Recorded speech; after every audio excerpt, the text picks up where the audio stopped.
Okay. All right. Hi, everybody. Long time no see. Welcome to the Lake Country Clean Waters quarterly meeting, the first of the year on January 19th, 2022. We're excited to have you here. Lots of big announcements tonight, and we have some really great presenters. So I'm excited to get into it, and we can get right into the agenda here. And so today we're going to do a quick introduction. We have some new board members. In fact, we have like half of a new board. So we're really excited to introduce our new board members, and we'll share some updates as well as have a couple activities just to get everyone kind of on the same page and get people kind of used to the meeting. I like to be a little bit interactive with how we hold the meetings here. Then after that, we have Amy Kretlow and Patrick Siwula. They are both from the Wisconsin DNR, and they will be presenting on the Aquatic Invasive Species Plan for 2022.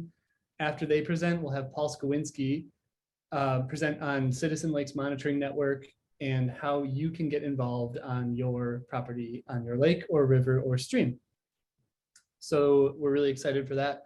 I did want to take a minute to just introduce our board. A lot of people on the call here know many of our board members, but some of you don't. And so I wanted to just make sure we all are on the same page. So we have some existing board members. We have 4 of them up at the top here. And then we have actually 4 new members. Most of them are on the call. Some of them weren't able to make it tonight, but if they are on the call, I'll ask you guys to be able to just give a 30-second introduction about yourself, how you've become a board member for Lake Country Clean Waters, and maybe where you're at in the state and what lake, or river, or stream you might be living on or representing. And so Joyce, we can start with you. Hi, I'm Joyce. I'm the treasurer of Lake Country Clean Waters. I have been with the organization since its inception in 2015. I came to the organization because I was involved with the Pewaukee Lake Water Ski Club's Lake Country Clean Water Festival. And out of that festival is where this organization grew. So I'm no longer climbing pyramids in a water ski show, but I'm very happy to be involved with this great organization and to serve as treasurer. Thanks, Joyce. Susan? You're welcome. Did you say Susan? Yes. I'm Susan Buchanan. I'm the secretary of Lake Country Clean Waters, and I'm also the executive director of Tall Pines Conservancy, a land trust working in Lake Country to protect land, primarily farmland. We're major partners in Lake Country Clean Water, and we're also major partners in the Oconomowoc Watershed Protection Program. I've been involved with the organization since its inception, as Joyce has, which was in 2015, and just happy to see the organization growing and thriving. Thanks for everybody coming tonight. Thanks, Susan. And Caroline, if you want to introduce yourself, that'd be great. Okay, I'm Caroline Joyce, and I live in Heartland, Wisconsin, in the beautiful Lake Country Clean Waters area. I was brought on the board basically by Susan Buchanan, who I had kind of worked with when I was designing programming and running programs, science, water-related ones for the School for Freshwater Sciences and the University of Wisconsin, Milwaukee. And so I've been on the board for about a year and a half, and I've loved every minute of it. I'm meeting all sorts of new people. I see Paul speaking tonight, and I'm on his committee for the Wisconsin Lakes Conference and his work with citizen scientists. So I'm happy to be here tonight with you, and I'm looking forward to what we're going to hear. Great. Don, I'm not sure if Don's on the call yet. He said he would be running a little bit late. I think he's teaching a class, so we can skip him for now. Denise as well wasn't able to make it tonight, but I think Alan is here. So Alan?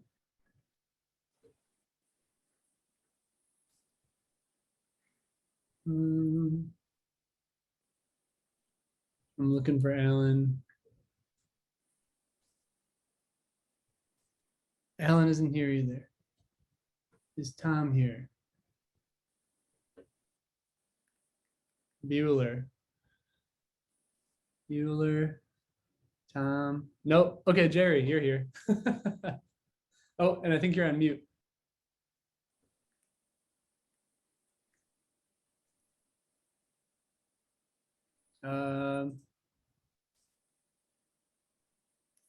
Got it.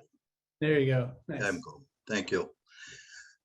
I've been involved with North Lake Management District since it started, and I've been the chairman for the last 12 years of the Lake Management District.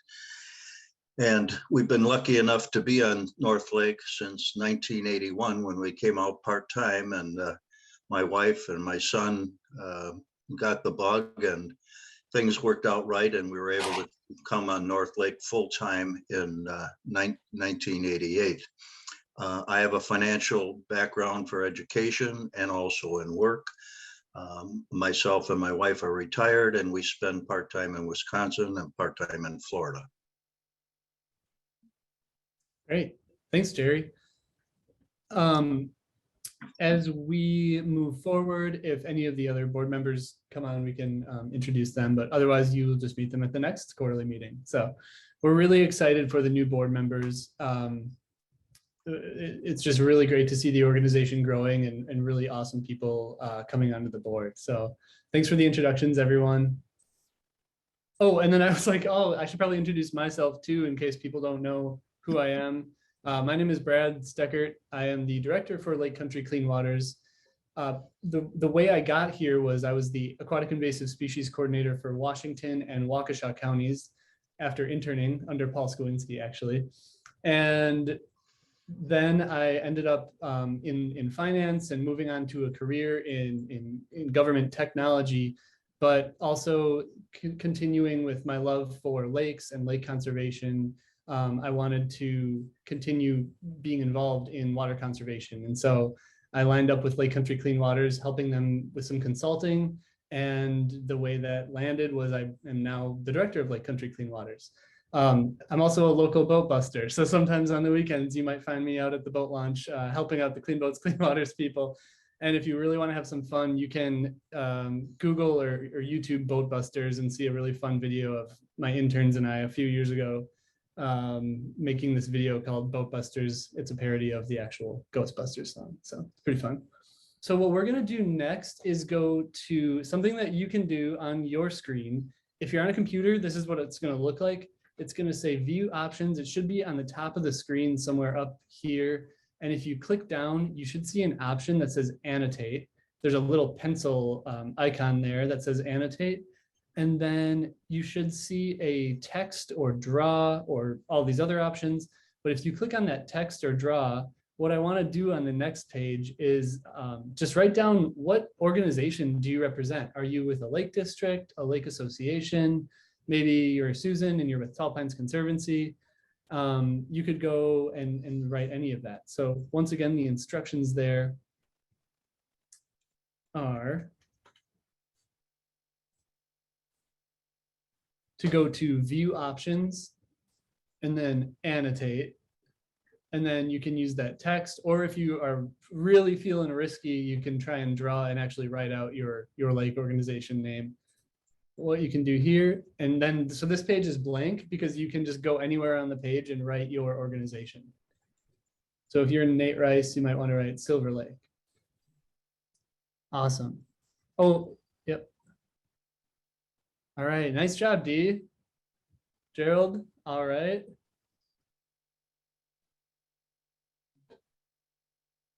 John, Okachi Lake. Moose Lake. A lot of people are choosing this spot on the board. You could choose anywhere on the board to go. Tall Pines, nice season. Thanks, Patrick. Yeah, if you don't want to annotate, you can always write it in the chat too. And while everyone's writing their organizations in on the annotate or in the chat, I do have the chat open. If you have questions through the entire process, please feel free to write your questions in the chat, whether it's during my presentation, Amy's presentation, or Paul's presentation. We'll save those questions and then we'll have them answer them at the end. All right, Zofia with Sewer Pack. I need to talk to you about some Sewer Pack stuff. I love this. Look at this. Black LaBelle, Citizen Lake Monitoring Network, Tom Steinbach, OWPP.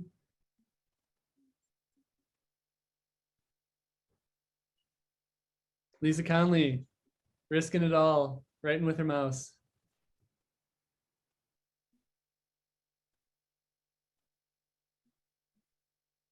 Black LaBelle, I love it. All right, we got Ed in the chat from Lower Nemaben Lake Association. Ed, we were using your website as an example of a nice website today. Sandy couldn't get into the shared screen. Sandy with Lake Oconomowoc. Oneida County, very cool. And what I'm gonna do two things. One, I'm gonna take a screenshot of this because I think it's awesome to see who we all have on the calls and who we're working with.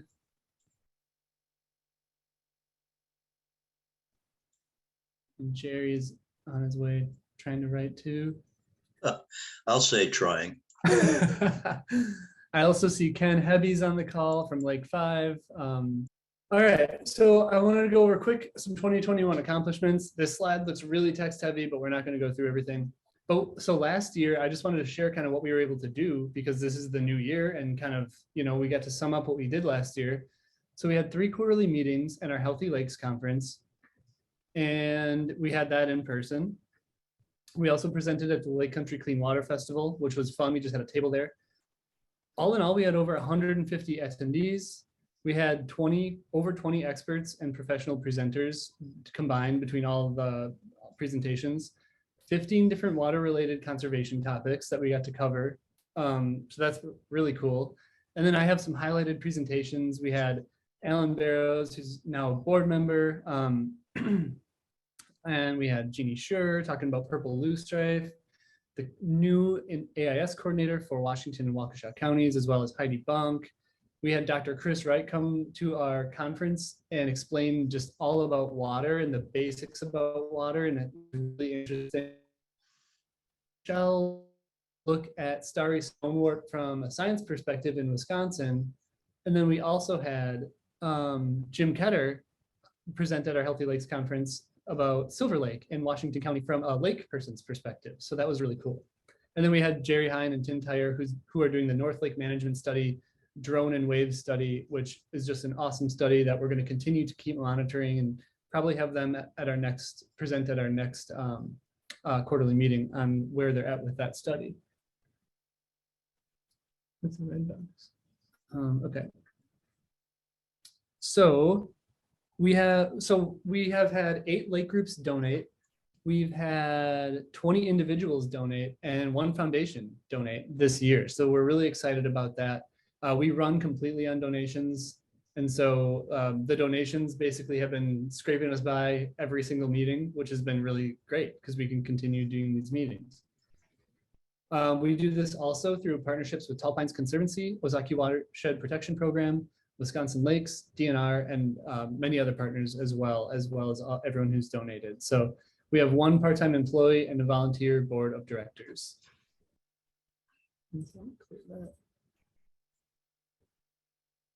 So we have an announcement. Speaking of running completely on donations, we're inviting your lake organization or river organization to sponsor an event.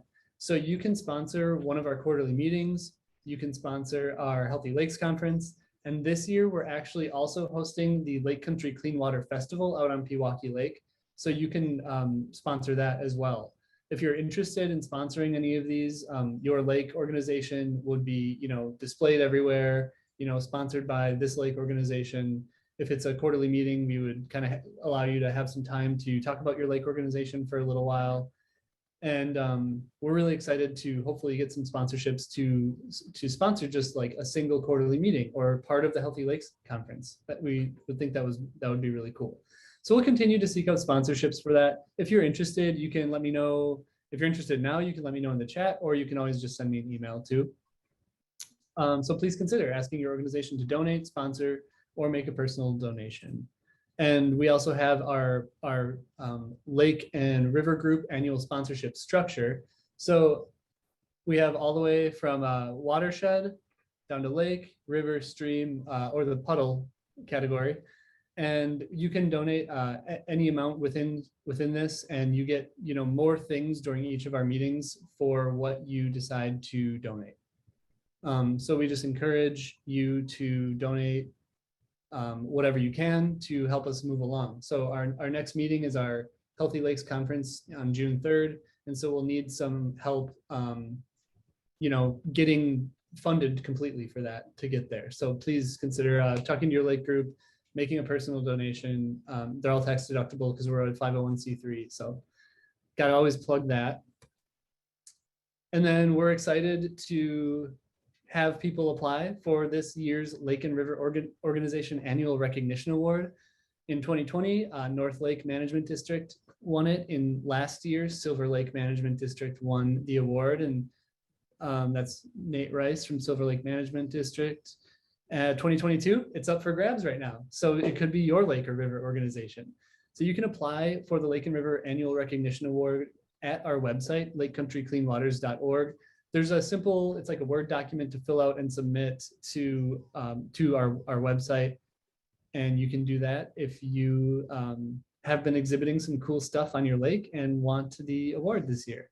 So what the award is it's a paddle. Your name of your lake district or lake organization or river organization gets engraved into one of the squares, and the paddle is actually passed around from organization to organization. And on top of that, you get a plaque that you can keep. The last thing I have to say before we get to Amy is to mark your calendars. So the next thing we have is the Lake Country Clean Waters quarterly meeting. That's Wednesday, April 20th at 6 p.m. That will be virtual. Then we have the Healthy Lakes Conference, which is Friday, June 3rd. We have the Lake Country Clean Waters Festival, which is Saturday, June 25th. So it's going to be a busy June. And then we have the Healthy Lakes I don't know why this is Healthy Lakes Conference. We have our last LCCW quarterly meeting on Wednesday, September 14th. All right. So that's all I have to say. We can get going with our presentations. So first, I'll introduce two people. We have Amy Kretlow. So she's the statewide AIS coordinator. And Amy, correct me, but it's a fairly new role for you. This role, not the role in the DNR. But Amy will be presenting on recent structural changes within the DNR and current goals to tackle aquatic invasive species. Amy's worked in the AIS program since 2014, doing all kinds of different things from early detection monitoring to point intercept surveys to going to pet stores and talking about organisms and trade. I worked with her personally a lot on starry stonewort efforts, and she's a former CWISC, Southeastern Wisconsin Invasive Species Consortium board advisor. So with that, I will stop sharing and Amy will, actually just kidding. I'm going to keep sharing for one more second because I want to also introduce Patrick Siwula, who I've not yet met personally, but I'm excited to. He's the Southeast Region AIS coordinator. He is in Southeastern Wisconsin, he's your regional point of contact. He's going to be focusing and specializing in AIS monitoring, in grant assistance and coordination. And he is also a CWISC and a LISMA board advisor. So now I will stop sharing and allow you guys to share your screen. This is the fun part when I'm getting my screen shared. Yeah, right. Let's see. There it is. I'm hoping this is the right screen. All right, looks good. All right. Just get myself here. I apologize. I'm getting myself ready. So then that way, oh, please do not tell me my program's going to close. I'm sorry. Something just popped up on my computer. So hopefully it doesn't interrupt me. All right. Hi, everybody. I'm Amy Kretlow. As Brad said, I am the newer AIS statewide coordinator for Wisconsin DNR. I just started this role actually in August of this past year. I have been working with the DNR since 2014, and I started as a limited term employee, and I've just kind of worked hard and worked up to this point. So I've gotten to be able to get a lot of experiences in invasive species, because all my work has always been around invasive species. So it's been one way or another dealing with either organisms in trade or aquatic invasive species. I'm happy to present to you guys today in my new role as the statewide AIS coordinator. And what I just want to kind of present to all of you is our AIS program and moving forward, because it's really an exciting time here in the DNR with our AIS program. I'm fortunate of coming in at this time. Yeah, okay, I'm getting ahead of myself because it's very exciting. So I'll just go on to this next slide. So a few things that we are changing in our AIS program is we have gone to a 5 regional AIS staff approach, and we are looking at AIS through a pathways approach. And we have a newer program called the Lake Monitoring and Protection Network, our LMPN program. So I'm just going to go a little more in depth on these 3 subjects. So starting the fall of this year, we had a rollout in the state where we were able to hire on 2 new full-time AIS staff on the west side of the state. And so now we actually, throughout the state, we have a 5 regional AIS staff, which is really exciting, because in the past, we've really only had 3 AIS coordinators that were 100% AIS within the DNR. And now we have, with us being able to hire on these 2 other regional coordinators, we get to have these more stability with staff, because on the west side of the state, they were limited term employees and they were only 50% of the time aquatic invasive species. So we had a lot of turnover. So now with this new model, we're able to have more of a stability in our staff. With this rollout, we've also gone through a process of really assigning roles and responsibilities throughout the state. That it's a work in progress, but we're getting there. And just trying to figure out who's going to be doing what. And it's really exciting. We're finally just getting it on paper and figuring out how to move our AIS program forward. And with this new rollout too, it's a lot more now consistency around the state, which is really exciting. And one task that I've been really working on is just trying to work on our consistency of communications between our regional staff. So that way we have more of a more consistent model, a more consistent messaging that we can talk about throughout the state. We're using new technologies on trying to figure out how we can communicate better as a team. I'm learning, I'll be honest, I came from a field staff background, so I'm using technology and I'm learning technology, and I'm passing that on to our team on better ways of us communicating together. With the consistency, we're doing more consistent models of training of new staff and partners throughout the state, where we're working together as a team. And that's and the last point here is working together as a team. That's one thing since I started this position, and we've been able to hire on these 5 AIS positions, 100% AIS positions, I have been so fortunate. I have a great team. When I worked in my last position as a regional person, I had a great team with partners and stuff, and I'm so fortunate I'm getting to take that model of a team and moving it into a statewide approach now. So another big change that we're doing within the DNR when it comes to aquatic invasive species is we are looking at more of a pathway approach now. We do have a Wisconsin management plan that we do follow, and we have 3 goals that really aim how we do our work in Wisconsin. And I do have goals 2 and 3 kind of grayed out, because it's containing the spread of invasive species and controlling existing populations. we do pretty darn good at that part already.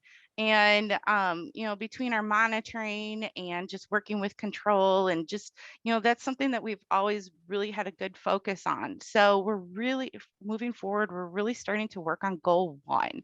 And with that, we're doing a pathways approach. And with this pathways approach, it's exciting because we're really trying to be more proactive than reactive when it comes to invasive species. So we're actually looking at different pathways. And in our management plan, we have 7 pathways that are laid out. And underneath those 7 pathways, there's actually a bunch of little sub pathways. And as you saw in the map, there's 5 of us. So we're doing the best. We're trying to divide and conquer the best we can on these pathways. But I have in red the 4 that we really kind of are focusing on. And we're really focusing on organisms in trade, recreational activities and service providers, canals, dams, and diversions, and maritime commerce. So those are we're in this approach, we're looking at different ways of stopping the invasives from even coming into the state.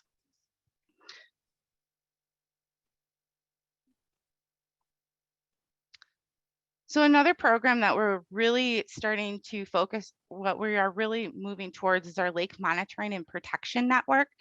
And with this new program, so in the past we had a grant program, and in that grant program, the counties would apply for a grant and they would get a grant accepted for maybe for a position for 3 years or 2 years, however much they applied for that grant. And as you can see, we have the 72 counties in our state. It got very competitive for this grant process, and we only had so much money that we were able to give out to the grant program. And unfortunately, there would be, somebody would build up a really great program in a county, and then the next year that they had to apply for a grant, they just maybe weren't, because it was so competitive, they just maybe didn't get that grant accepted for that year. So then you had a county where you had a great program, but you just didn't have the funding for a year and you had to wait to reapply. So we were reassessing our grant program, and we started looking into this new approach where it's a lake monitoring protection network.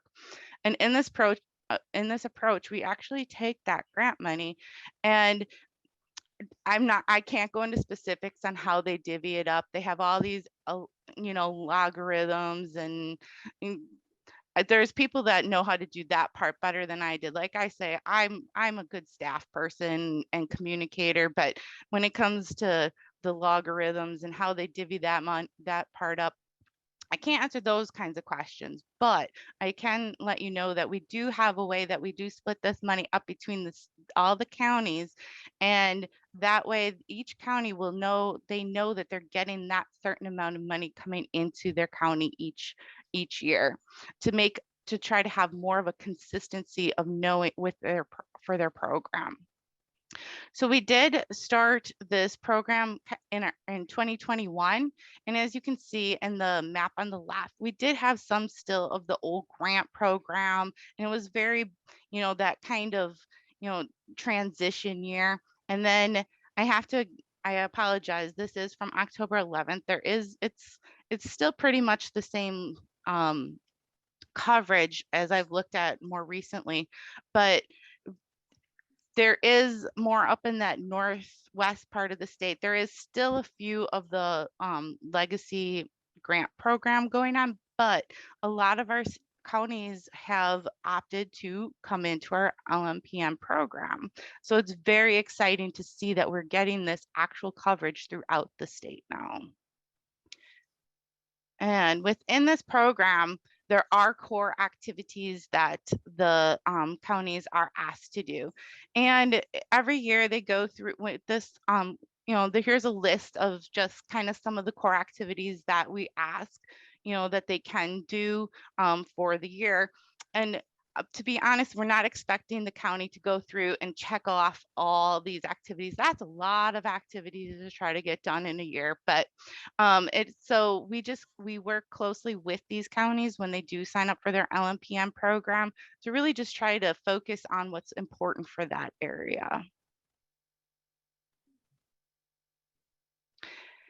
and with the LMPM program, and I just kind of wanted to highlight, I mean, this is 2020 numbers. We still don't have all our 2021 numbers in yet from this last year for our monitoring vets, but with COVID, it was such a bad year. And between when we were starting our LMPM program and just some of the grants and through the DNR, I just kind of wanted to really give a kudos on this slide between our partners and citizens and DNR staff. We still, I mean, just with so many precautions that we had to have within the DNR ourselves in 2020, we had a late start on our field season. We didn't even know if we were able to go out due to COVID that year. But I mean, we ended up having over 1,000 different monitoring events that happened in 2020. So I just really wanted to pull a kudos out there for all the monitoring that did happen that year.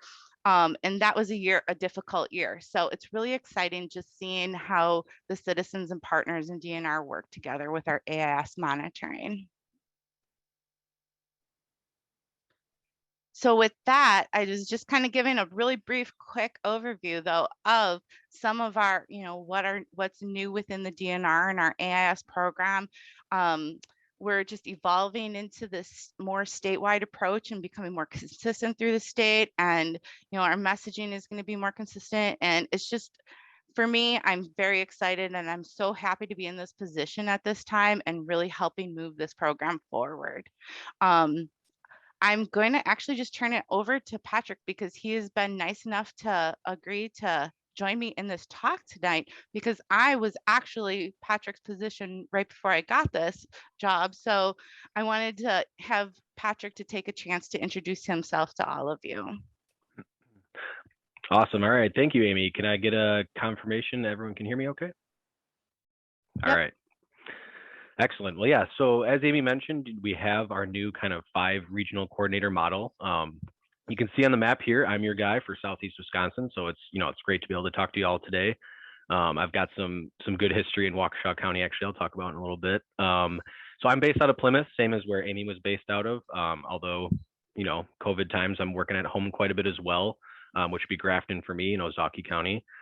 And so as you can see, Southeast region is pretty large. I've got 15 counties that I cover in the region. It's the most populated area of the state. And so there's quite a bit to be done and quite a lot of stuff I'm still getting up to speed on, but really excited to be in the position. It's been great so far, and there's just a lot of really exciting things happening with our AIS program in general. So Amy, why don't you go to the next slide, please? A little bit about me. So I started at the DNR in late October of this past year, 2021. So I've been on board for about 3 months now, still getting a crash course in everything DNR, but it's going really well so far. Prior to that, I worked for Sheboygan County as the county AIS coordinator for about a year there. And prior to that, I worked in private consulting, environmental consulting in the Milwaukee area, doing a wide variety of different projects, a lot of contamination investigations, remediation, surveys, all sorts of different things. Got my undergrad degree at La Crosse. I studied environmental science, and I did my master's at UW-Milwaukee School of Freshwater Sciences. Really liked my time there, and as I mentioned, I've got some deep roots in Waukesha County and Lake Country in general. I grew up in New Berlin, learning how to fish on many of the lakes in the area.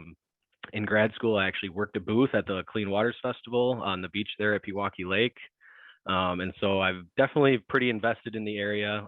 It's really actually fun for me to be able to, talk to groups like you guys and be able to share some of that because, I'm from this area too, and I feel really strongly and passionate about the water resources and want to do whatever I can to help us all, be good stewards of the environment and all of that. Why don't we go next slide, Amy? So a little bit more about just, my role. It's very similar to what Amy was working on, but there are some things that are shifting as we continue to evolve our programs and kind of learn how this new model with our 5 coordinators and the LMPN program, how that's going to look, as we get more and more into it. I'll just highlight some of the main things that I'll likely be working on within the Southeast region. Obviously, AIS monitoring is a big one. We do both baseline monitoring, but more of what my position is geared towards is especially response monitoring. So, when the next big bad purple polka dotted, whatever you might have, I stole that one from Heidi Bunk, shows up, then, I'll go out and I'll help coordinate response efforts to monitor within the lake itself, where how much it might be. If it's spread to other nearby lakes, we have a communication and verification protocol we go through, and just kind of being the spearhead for those types of efforts and responses within all of Southeast region. There's pretty good amount of communication, coordination, and logistics, especially if something new is to be found, a new species, for example. I am taking on the organisms and trade pathway as a responsibility of Amy when she was in the position. So now it's going to fall to me as well, the Southeast Region Coordinator, which, I mean, to me, it makes sense. You know, again, it's the most populous area of the state, quite a few pet stores and quite a few ways for unwanted invasive species to make their way into our natural systems if we don't keep tabs on them. So that's something I'll be looking at. We're actually going to be starting up some meetings again soon to look at some pet store monitoring protocols where we can get folks actually out in the field visiting pet stores and, you know, taking logs, making sure that they're not selling anything that is an invasive species and could potentially make its way out and escape. Obviously, I'm a point of contact for the region. So, you know, I'm on the website for questions, anything related to AIS. Those come to me, or oftentimes general questions, and I can help direct folks to the right place to get answers that they might need. And as part of that, I also do some grant assistance. So for an example, we offer early detection and response grants for new populations of invasive species, which is something I would likely be involved with if that was something that your group ended up pursuing. Part of my regional duties also include, you know, record management in order to keep all of our databases and maps and websites showing accurate information regarding invasive species. Someone's got to do that. So some of that falls to me, as well as some of our LTE staff, to make sure all of our data is in order in a timely fashion and all that kind of stuff, as well as outreach and education, kind of like what we're doing right now. Amy mentioned a little bit, so the Lake Monitoring and Protection Network is still fairly new, but that's a really pretty big part of my duties, is kind of being that point person for all of our county partners within the region to go to for day-to-day guidance, training, relevant updates on the programs, delivering supplies, general, you know, counsel or advice or what have you, for folks that whatever they need, that's what I'm here for. Really fortunate, Southeast region, we are almost essentially totally covered by the LMPN. We've got 6 partner agencies covering 14 of the 15 counties. Ozaukee County is the only one that currently is not part of the program, but we are hoping to bring them into the fold sooner than later. Next slide, Amy, please. Just wanted to shout out a little bit more about the organisms and trade work. I did just talk about it a little, but really trying to emphasize, as Amy mentioned, that we're looking at this pathways approach and we're really going full steam ahead on this. And the responsibility of the Southeast coordinator, myself, is organisms and trade. And so those efforts are going to be continuing. And yeah, I don't really think I have much more else to say about that, but definitely happy to answer any questions if folks have them. I think that's essentially it. I think we got one more slide here, Amy, but definitely happy to take any questions. If anyone has any for myself, for Amy, questions about the programs. I think I saw a couple in the chat here. Thanks, Patrick. Thanks, Amy. Really awesome. That's super exciting. I love the 5 coordinator strategy. I think that's going to be really good. And then I know the Lake Monitoring and Protection Network was in discussion for years. I mean, even before I left as the AIS coordinator is being talked about, but it's still strategizing and stuff. So I have a question. Is it 14 different coordinators, or is it just a few different coordinators covering multiple counties? Yeah, definitely. So it's kind of a mixed bag. We have some single county partners where the county will take the allocation themselves, and then they'll have their own staff person run the program just within that one county. So like Sheboygan is a great example of that. But then we have other groups where they have multiple counties that they cover. So Fox Wolf Watershed Alliance, for example, covers 5 counties that actually span my region as well as Northeast region. So it's kind of just a mixed bag. It kind of really depends. Lots of the counties have great relationships with some of the nonprofits, such as, you know, a Fox Wolf or some of the RC&Ds, and other counties just prefer to, you know, take the money and staff it themselves. Cool. Thank you. Kelly had a question to Amy, and that is, what can I, as a kayak paddleboard rental concessionaire at a state park, do to prevent aquatic invasive species? They have a sign at the launch, but was wondering if you had any other ideas. Oh, yes. I mean, you have the sign at the launch. I think that another idea would really be helpful is even just having the tools to help clean off the kayaks. We do have, and I believe Washington and Waukesha are really big on having the signs with the tools that are there.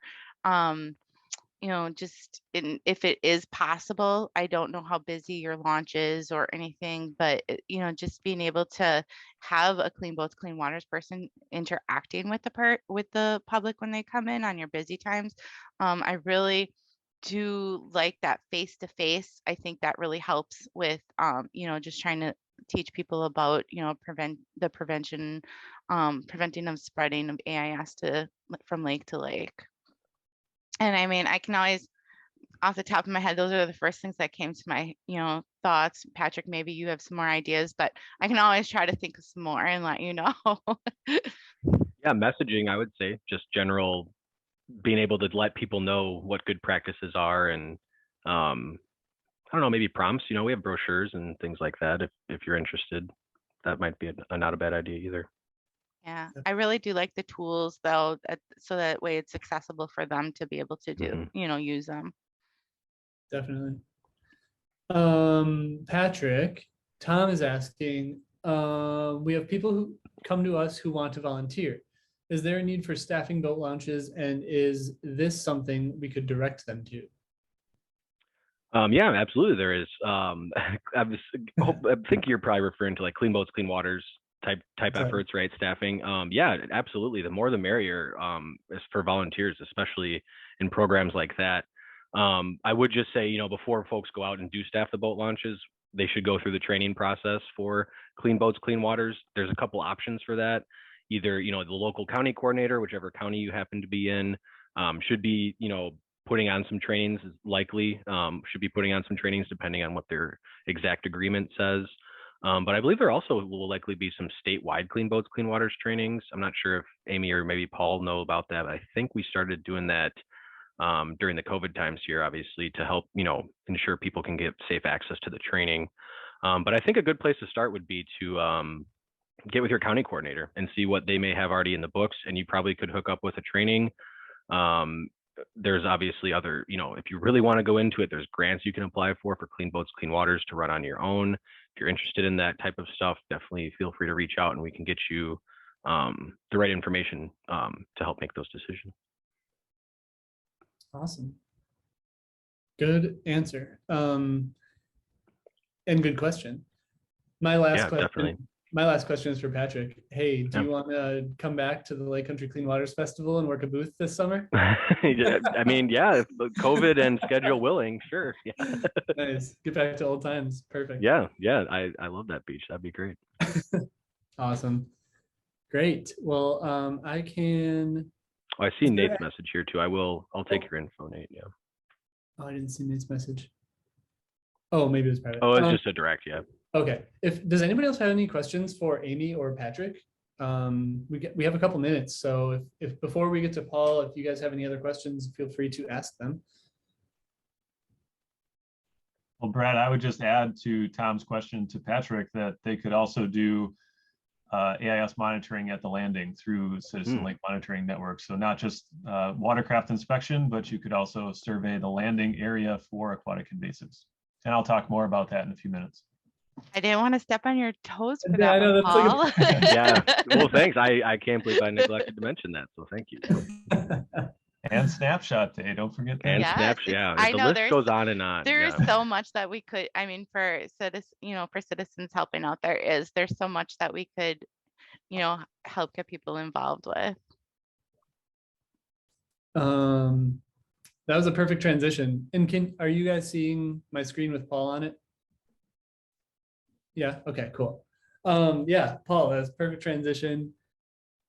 Paul is the Citizen Lakes Monitoring Network educator at the University of Wisconsin Lakes Extension. So Paul's going to actually talk today about exactly that, how you can volunteer, what you can do to get involved with the water conservation on your lake, river, or property. Paul and I go way back. As I said before, I actually studied under Paul as an intern at Golden Sands RC&D way back in the day. and learned a lot of my plant knowledge from him. So I owe a lot to Paul when it comes to knowing about aquatic plants. It's pretty exciting. But he actually wrote the book on aquatic plants of the Upper Midwest. I think it's on its 4th edition now. Yeah, so that's exciting. And Paul also teaches aquatic plant taxonomy at UW-Stevens Point and is the president of the Central Wisconsin chapter of Wild Ones. So with that, Paul, I will transfer it back to you. I'll stop sharing here and let you go ahead and share. Sounds good. Thanks, Brad. You are seeing my screen, I assume? Yep. All right, awesome. So thanks for the introduction, Brad. As Brad said, I'm the statewide educator for the Citizen Lake Monitoring Network. So my main role is coordinating that network as a whole at the statewide level and making sure that DNR staff and county staff and volunteers, all these different groups are conducting similar types of surveys, collecting similar data so they can all be considered together. And I help a lot of volunteers understand their lakes better, whether that's the plant community or invasive species or the water quality of the lake. It's really a fun position for me. I love meeting all the different volunteers and different lake organizations and getting to see all the different lakes across the state. And as Brad said, I'm based out of UW-Stevens Point, working for the Extension Lakes program and then teaching for the College of Natural Resources as well. So this Citizen Lake Monitoring Network and Extension Lakes are part of this big collaboration we call the Wisconsin Lakes Partnership. Many of you are probably familiar with the name or with the Wisconsin Lakes Partnership Convention, which happens every year. Caroline brought it up a little bit earlier. So the partnership is really this big collaboration between the Wisconsin Department of Natural Resources, Extension Lakes, and all the citizens involved with lake conservation and lake monitoring across the state, and their large citizen group, which is called Wisconsin Lakes. And Mike Engelson is the executive director for that group, and it serves as the large statewide lake advocacy organization in the state. And Citizen Lake Monitoring is just a little piece of that. It's been around for a long time, as you can see. 1986 is when the network started, and when this idea came out, we looked for volunteers to participate in this pilot project of volunteers monitoring water quality, and 126 people stepped up and said they would love to collect water quality, water clarity data specifically on 113 different lakes across the state. And that went really well. In 1990, we added more parameters, so they started collecting more water quality information. In 2000, we added, or 2010, we really focused on aquatic invasive species and ramped up that. So now we have these various facets of citizen lake monitoring, including all those, plus native plant communities and additional aquatic invasive species. We have ice cover that many volunteers monitor, special projects relating to specific research projects with DNR scientists and university scientists. So there's a lot of different pieces to the puzzle now, and our volunteers can choose whatever they're interested in collecting data on. Currently, we have about 1,000 volunteers per year, monitoring about 1,100 sites per year. You can see that number is higher for sites than volunteers, because some volunteers do monitor more than one site. And we always have this impressive number I like keeping track of at the end of each season. And currently we are about 200,000 water clarity measurements in the state since the program began in 1986. So we do have a very large data set of water quality information across Wisconsin's lakes. And that's why a lot of researchers across the nation, not just in Wisconsin, look to data that we have for Wisconsin lakes to better understand water quality trends and patterns throughout time. So in addition to that, other ways that the data is used from CLMN is often by lake associations themselves and by the volunteers. They share the data that they collect with their association at meetings, or things like this meeting tonight. Somebody might come on and share the information that they've collected. It goes to a statewide database, and then it is put into an annual report that is updated automatically every night. So if you enter data in today, you'll have a report that's updated tomorrow that summarizes all your data for the entire monitoring season. And that is really valuable for our DNR lake biologists. So if resident Brad Steckert calls up the lake biologist and says, hey, I was over on Blue Lake fishing today and I noticed the water clarity wasn't very good. And then last time I was here a few years ago, I thought I remembered it being much clearer than it was today. They have some information then to give them more of an educated response. So they can say, hey, we've got 12 years of consecutive water clarity data here on this lake. And I can tell you that the water clarity tends to fluctuate between 3 feet and 9 feet throughout an individual season. And it looks like it's about the same this year as it was a few years ago. So maybe you were here at a different time of the year. Whatever it may be, it gives them a lot of information to work with to better understand what someone's question might be and help them figure out an answer.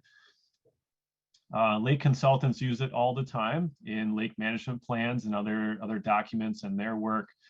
It helps to influence what kind of work might need to be done on the lake and just educate the residents about trends over time. Provides a lot of evidence to evaluate changes. So a good example of that is Deer Lake up in Polk County. That's an example where the Lake Association has been active for decades, very active, and they've done a lot of monitoring up there and a lot of work to try to improve the water quality of the lake.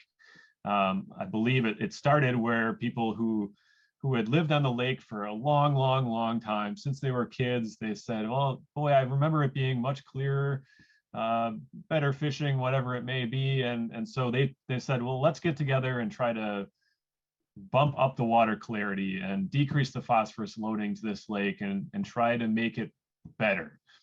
And they did things like putting in rain gardens and vegetated swales and native plants along the shoreline, and even going as far as buying small agricultural plots and turning them into prairies, taking gullies and stabilizing them and planting them with various native grasses and other plants. They took some very huge steps, and they kept monitoring, and they were able to show over time with this annual data that they were collecting that their water clarity almost doubled, or I think it actually more than doubled as they were tracking it. And it was a way to show people this is working. All these things that we're doing are really having an effect on the lake, and we can prove it with this information that we've been able to collect. And the last thing on the slide here is the water quality reporting. So the Department of Natural Resources is responsible for tracking water quality and assessing water quality of Wisconsin water bodies and reporting that information every 2 years to Congress and the Environmental Protection Agency. So a lot of our data from citizen lake monitoring is used to complete assessments on lakes to officially assess their water quality and see if they are meeting the established water quality criteria that the Department of Natural Resources and EPA have set for water bodies. So there's all kinds of ways that the data is used, and we love to see the volunteers themselves finding other ways to use the data and share it with other people. So our volunteers in general have a love of lakes. They often have lived on a lake for a long time or have visited a lake for a long time, and they just want to learn more. I think about it like the neighbor that lives down the street that you lived by for 20 years and you've never talked to that person, and you finally do and realizes how interesting that person is. It's kind of, I've heard it described sort of that way by some volunteers, that I've lived here for 50 years. I never knew what that plant was that grows off my dock every year. I never knew that this kind of fish was in the lake, or these turtles over here are wood turtles or Blandings turtles, not just painted turtles or whatever. It's really fun to listen to people as they learn more about their lake and become even more passionate in the process.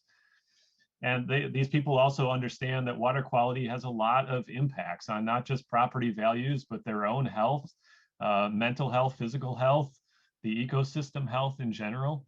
So that's kind of the usual suite of characteristics of our volunteers. We did a survey in 2014 and again in 2019 about CLMN volunteers, and we asked all of them a bunch of questions, and you can see here how long some of them have been with the program. Lisa Conley, who's on the call today, is one of our 30-year volunteers. We have some that are still going from the beginning. I think we have 2 that are still monitoring from 1986. We have a lot of volunteers that are within the 1 to 10 year range here, but you can see a lot of our volunteers are involved for a very long time, tracking these data across time for very long time periods.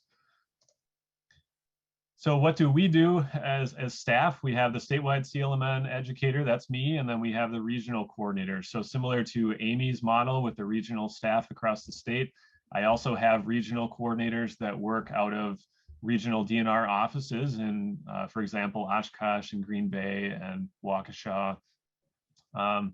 We provide the equipment and the training and the support for volunteers. There is no cost to anything. There were some costs when I started, but we were able to get rid of those by making some other changes with our budgets. So there is no fee for participating in citizen lake monitoring aside from driving to the post office to mail a sample or minor things like that. And we help to summarize and interpret that data. So if you have questions about the data that you've collected, we help you interpret that, understand what that data means and what the trends look like, if there are any trends.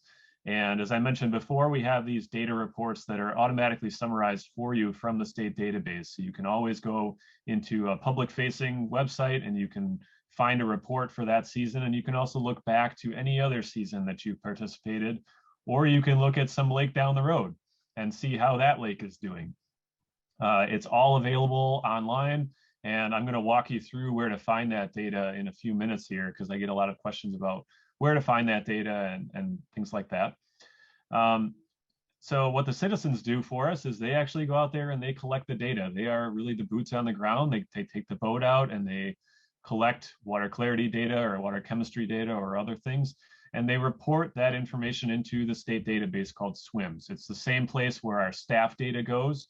And the best part about that is that it's all considered together. We have a quality assurance program within Citizen Lake Monitoring that has allowed us to prove that volunteer collected data is every bit as good or better than staff collected data.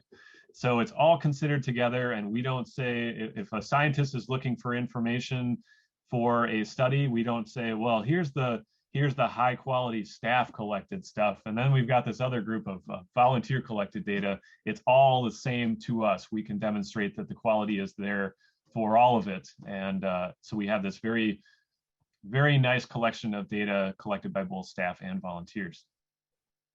So in some cases, they do have to process samples a little bit. So chemistry samples, a phosphorus sample is pretty simple. It's basically just pouring some lake water into a bottle and fixing it with a little bit of acid to preserve it. But chlorophyll sampling is a little bit more involved. There is a filtration process, and then the volunteer would mail the filter to the State Lab of Hygiene for analysis instead of just sending a water sample. So those are the main things that the volunteer citizens do. Our most common piece of citizen lake monitoring is water clarity monitoring. So that's using a Secchi disc, which is an 8-inch disc, black and white with a stainless steel weight on the bottom, so it falls straight through the water column, and you're measuring water transparency in the water. How far down in the water can you see that disc? And that's an easy indicator of water quality changes over time. So it's the thing that most of our volunteers do. It is part of water chemistry monitoring as well. So if they're doing chemistry, they're also taking water clarity measurements at the same time. And it is the most basic and inexpensive way for us to track water quality trends over time. So here you can just get an idea of what you're looking at when you measure water clarity. And if you're interested in learning more about that and seeing exactly what our volunteers do, we made a YouTube tutorial video on water clarity monitoring and water chemistry. So that's a separate video. But you can go to YouTube and you can just search water clarity monitoring. It's one of the first things that come up. And same thing with water chemistry monitoring. You can search that phrase and you can see that video as well. And we have aquatic invasive species monitoring videos that are finished. They have not been officially released yet. We're working on just a couple of minor hoops to jump through right now as far as approvals and things like that, but they are finished and they'll be up on YouTube a little bit later this winter. So one of the coolest things I think about Citizen Lake monitoring is the remote sensing ability that we have. So there are satellites up in space right now that are monitoring water clarity in Wisconsin. They basically take a picture of the landscape and they are able to interpret an estimation of water clarity and even some other things about lakes just based on that picture that they take of the landscape. And the way that that works is that we have volunteers collecting data on the ground, which we call ground truthing data. It's basically real ground measurements by actual people. And that data is used to calibrate the models that refine the instruments on the satellite. So every time we provide more data to the satellite, it increases the accuracy of those models and of the instruments on the satellite. And at this point, we can get about a 1 foot accuracy of water clarity estimations from the satellite, which is pretty cool. It's something that far away could actually estimate water clarity on a lake on the ground. So that's one of the exciting things that our volunteers get to contribute to. Native aquatic plant monitoring is our least subscribed piece of Citizen Lake monitoring. It's not something that we have heavily promoted, and it's something that many volunteers are a little intimidated by because they don't consider themselves professional botanists or anything. So they're hesitant to offer to monitor aquatic plants because it's not really something that they're used to. It's something we'd like to expand more in the future. And the way that this works is that volunteers go around the lake and they can notice that some species look different than others. And the most basic part of native aquatic plant monitoring is just to collect a sample of everything that looks different. So if you can see that here's a lily pad, here's a fluffy plant, here's a really leafy plant, here's a tiny leafy plant,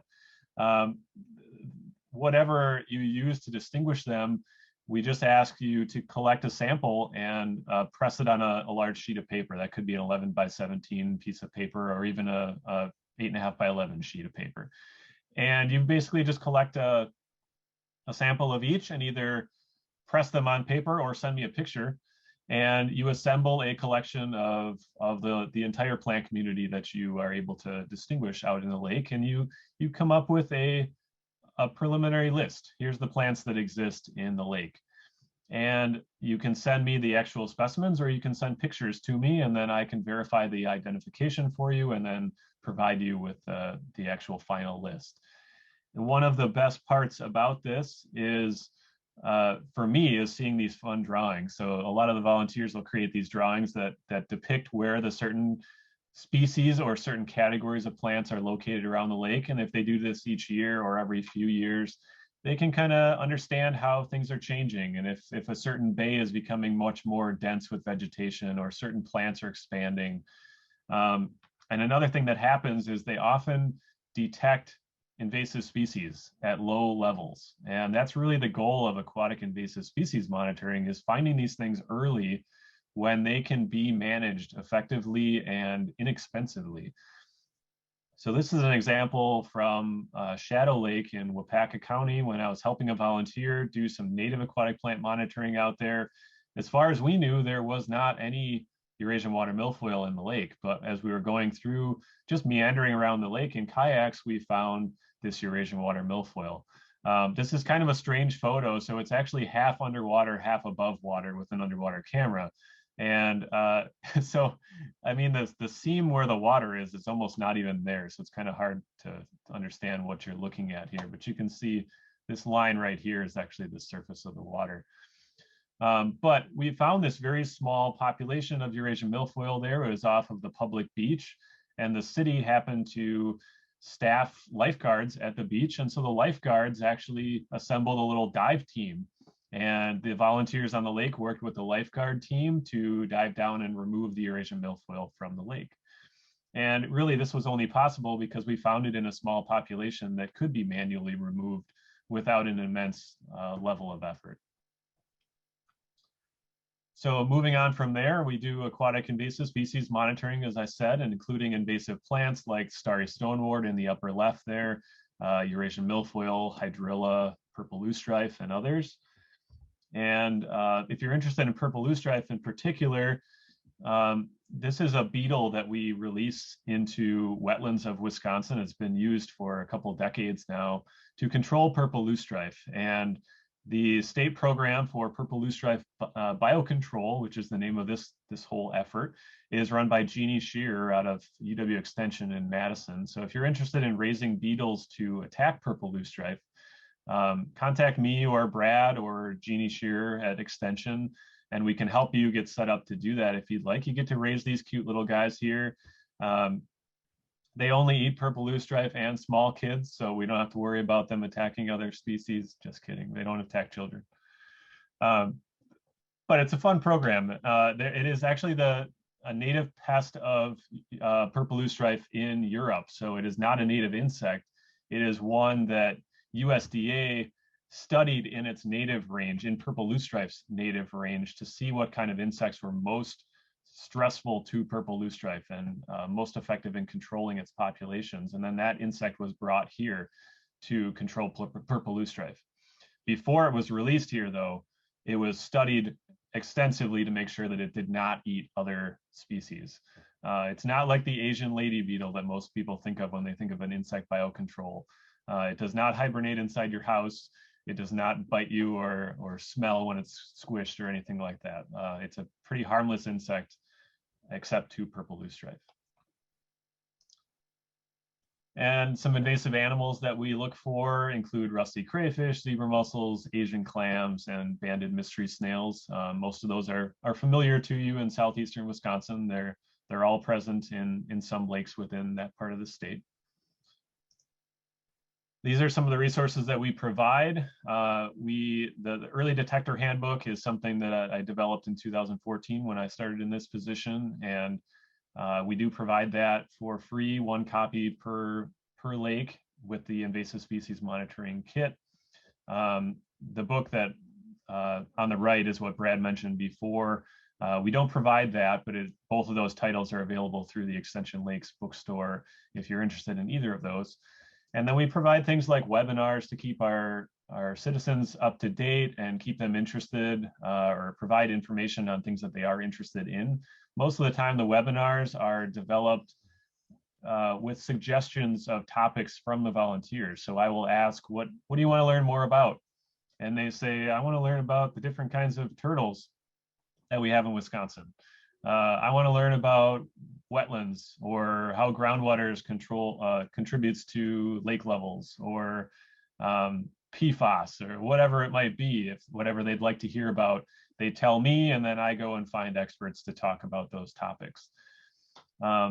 We offer other training opportunities, including the aquatic plant workshops that we hold in the summer at Kemp Natural Resources Station in Woodruff.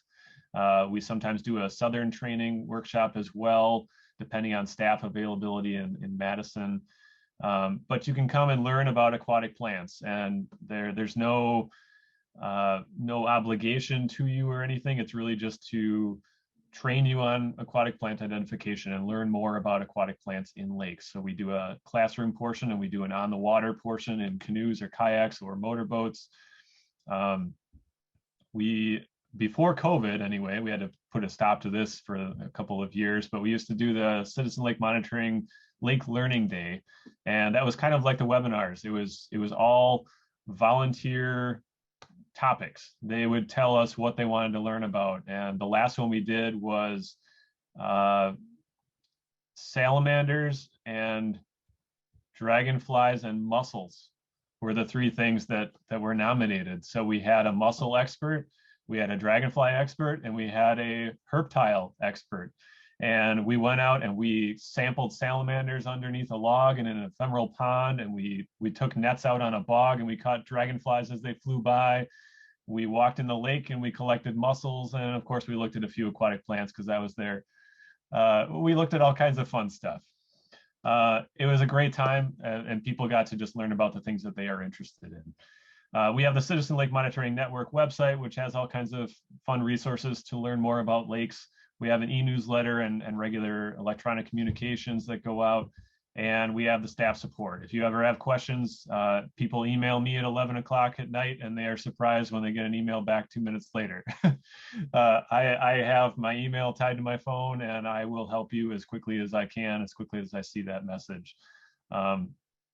So we're here for you whenever you need help or have questions. Talking a little bit more about water chemistry monitoring. This is our second most subscribed part of Citizen Lake Monitoring. This is a little bit more involved, and it includes a phosphorus sample, a chlorophyll sample, water temperature profile, and then the water clarity reading as well. So this is a little bit more involved. You can see on the right side, that's the filter cup, which has a sample of lake water in it. You run that through the filter, which is this right here in the left photo. And what you get after you run all that water through is this stuff left over on the filter. So you can fold that up with your tweezers, put it into a little test tube or a centrifuge tube, and you send that off to the State Lab of Hygiene and they take it from there. So all you are responsible for is just filtering that water. Instead of sending the actual water sample, we filter it first. The other parts are fairly easy as well. And again, you can see here's the centrifuge tube holding the filter.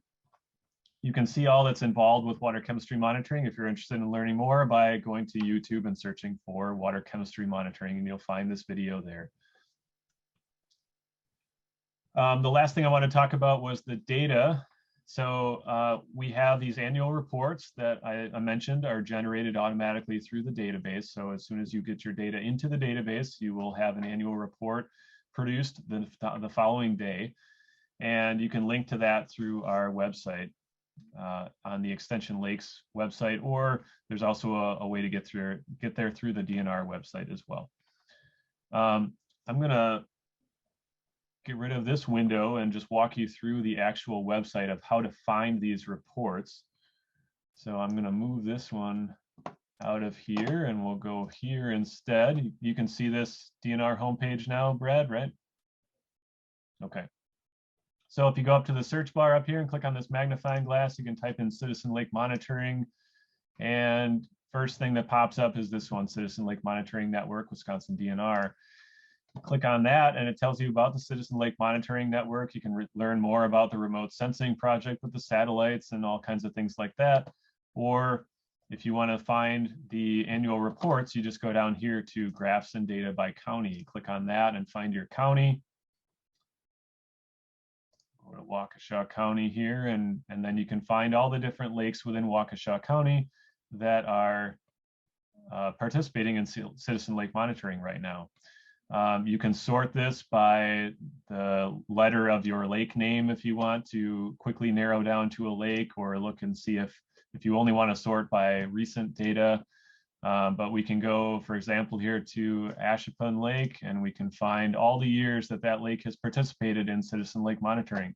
And we can find an annual report for any year. Here's all the data that was collected. So we have Secchi depth, which is the water transparency level, and chlorophyll, total phosphorus, trophic state index. You notice there's a bunch of acronyms on here, and you may not understand what a lot of these things mean. If you go back a little bit, this is the very first thing I did when I got in this position in 2014. I made this interpretive guide to CLMN water quality reports, because when a lot of people look at this, they don't know what they're looking at. So you can look at that interpretive guide, and it walks you through each one of these cells here in the report and helps you understand what they mean. But we can see on this particular lake, there were 5 different readings. We had water clarity anywhere from 15 feet to 8 feet throughout the season. We have different nutrient levels here. We have a temperature profile all the way down to 35 feet, and we have dissolved oxygen levels that were recorded as well. You've got some comments here, and then we have a volunteer's name down here. So you can find that for any lake. If you want to see what Nate Rice has been up to, you can go check him out on Silver Lake and see all the different years that Nate and others have collected data on Silver Lake and what kind of information they're getting. So there's the annual report that I showed before. There's also this narrative report that helps to just give you a written summary of what the data look like right now. There's also a Secchi graph. So you can see over time since 1990, here's where the water transparency is. You could see down 14 feet average in 1990 and the average throughout time. You can see that it's pretty stable. It fluctuates a little bit year to year, but really the trend line is pretty much flat here. It's between probably 11 and 13 feet is pretty much the average here throughout time. And we can also see the trophic state. So this is looking at whether a lake is considered eutrophic, mesotrophic, or oligotrophic. And those are categories of lakes based on the nutrient concentrations in the water. This one here, the mesotrophic range here in the middle, you can see that it's pretty stable. All these different lines are different ways of measuring the trophic state based on water clarity with the Secchi disk, the phosphorus levels, and the chlorophyll levels. And you can see that they all pretty much agree with themselves here that it's right in the middle. It's a solid mesotrophic lake. It's very much right in the middle of that mesotrophic band here, which is good. So there's different ways of interpreting the data here, different ways that we summarize it for you in different ways. And again, if you have questions about these reports or these graphs, then you can always contact me or contact the regional coordinator for your area, which is Rachel, and I'll show you her contact information here in a minute. So going back to this, this is a few examples of the webinar series that we've offered for volunteers. So some of the different topics that you would expect to see, these are ones that we've done in the last couple of years. And then we have two that are still upcoming in 2022. If you'd like to learn more about the algae of lakes, Gina LaLiberty, who is the statewide algae specialist, is going to be talking to us on January 26th at 3 p.m. And we'll be talking about fisheries in the driftless region on February 17th at 6 p.m. So if you're interested in either of those, you can find the information on the Citizen Lake Monitoring Network website, on the Extension Lakes website, or email me, email Brad, he'll get a hold of me. We'll make sure that you get registered for those. They are free, they are virtual webinars, so you can join just like you joined today. All right, last slide here. Rachel Saber is the Regional CLMN Coordinator for Southeast Wisconsin. So if you're interested in getting involved in Citizen Lake Monitoring, Rachel would be the person that would be providing you with your supplies and your training. So contact her if you're interested in getting started. If you have any other questions, feel free to contact me or visit our website here, uwsp.edu/uwexlakes. And you can click on the big Citizen Lake Monitoring Network logo to get to all the CLMN content. So with that, here's my contact information if you need to get a hold of me, and I appreciate the opportunity to talk tonight. Thanks, Paul. That's really awesome. Every time I see the Citizen Lakes Monitoring Network data, there's a little bit like more accurate data or more, and it's just awesome every time. So that's really cool. There's a couple questions that came up and one compliment. One question was about Secchi disk readings. And that was, do you find Secchi disk readings consistently reflect water chemistry issues, particularly excess phosphorus or nitrogen? Or are there often diversions in your data set? For example, if the Secchi reading is poor, but the water quality is good. If they are not always aligned, do you find that it depends on the water body? And in certain bodies, are they always aligned? And I love that they asked that right before you showed that graph of the different. So maybe, I don't know if you want to go back and just show like one more example of what that looks like.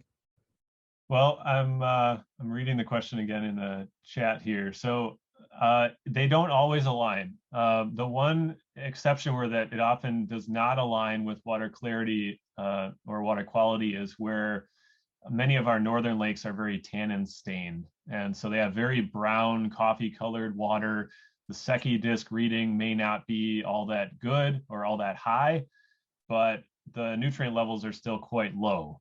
And it's not that there's a high phosphorus level, it's just that there's a very dark staining to the water. In southeastern Wisconsin, it would be more likely that they do agree quite well. Many of the lakes in southeast Wisconsin are hardwater lakes. They have marl bottoms, and marl is a type of sediment that actually captures phosphorus as it forms. and it drops phosphorus out. And in the process, it improves water clarity as well, because it makes that phosphorus not available to algae. So I would say in general, in the southeastern region, they agree with each other very well. We consider, as far as the trophic state index graphs that I showed before that indicate eutrophic versus oligotrophic or mesotrophic, we consider chlorophyll A to be the most reliable indicator of trophic state. Secchi disc being probably the least reliable, but they're really not that much different. So when I say least and most, it's not like they're way off on different tangents. They agree with themselves pretty well. Hopefully that answers the question. That was a great answer. Yeah, great answer.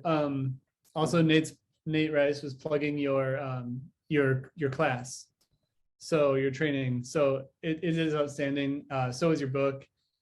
It's really nice. The pictures are taken really well, and I mean, I've used it for years. I always get the new copy.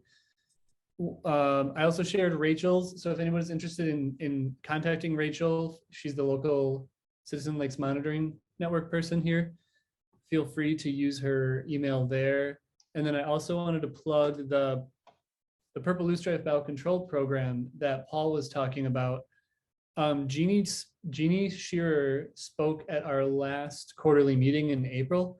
So you can actually go and find that on the Lake Country Clean Waters website. If you're interested in doing the Purple Loosestrife program, you can at least watch her explain it and decide if you're interested in doing it. So that's another thing that I just wanted to put in there as well. And with that, I mean, not sure if anybody has any other questions for Paul. I think Amy left, but I think Patrick is still on. So if anybody has any questions. Oh, Jill, when propellers disturb the marl from the bottom of the lake, does that release phosphorus into the water again? Good question. No, it is still bound to the marl particulates. They will settle back out and contain that phosphorus still.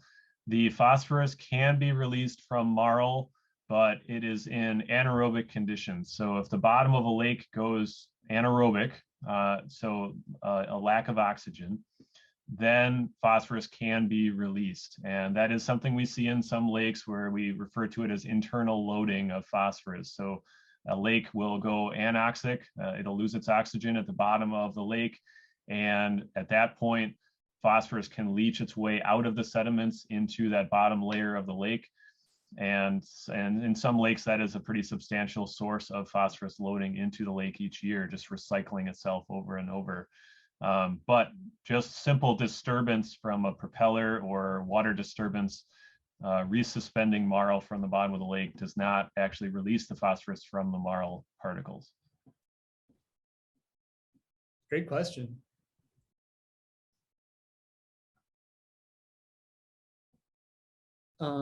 So if anybody else has any other questions for Paul or Patrick, anything with plans that the DNR are doing with aquatic invasive species this year or Citizen Lakes monitoring, I'll give everyone a couple minutes. I mean, this is kind of the time where after the meeting where everyone's kind of walking away and you want to go up to Paul and be like, hey, Paul, I still have this question for you. Since we're not able to do that, this is kind of the time to do that. So feel free to come off mute or write it in the chat if you have any questions.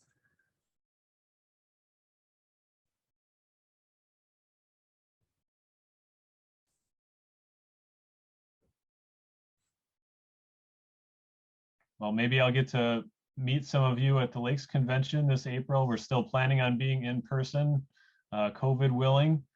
We'll see what happens with that. But if you'd like to take the aquatic plant workshop, you can learn more about aquatic plants. I'll be helping to teach that.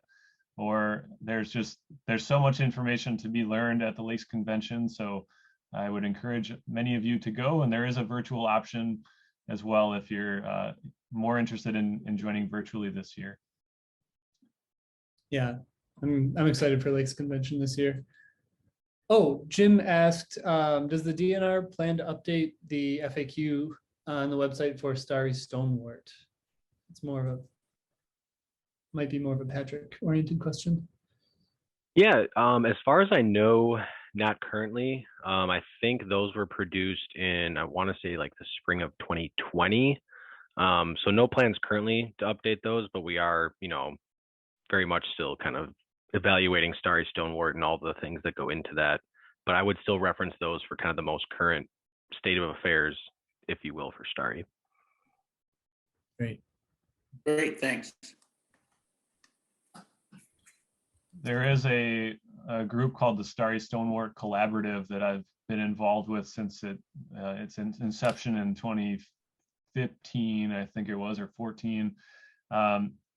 The collaborative itself was hosted by a college in New York, and I believe they lost their grant funding. But I think their website is still up, and they had a large clearinghouse of information on starry stonewort.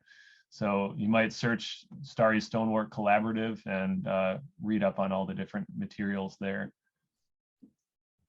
I think I heard that website's going to be live until maybe through this year, or at least next fall. So maybe also just, download it off there or something if you want it for the future.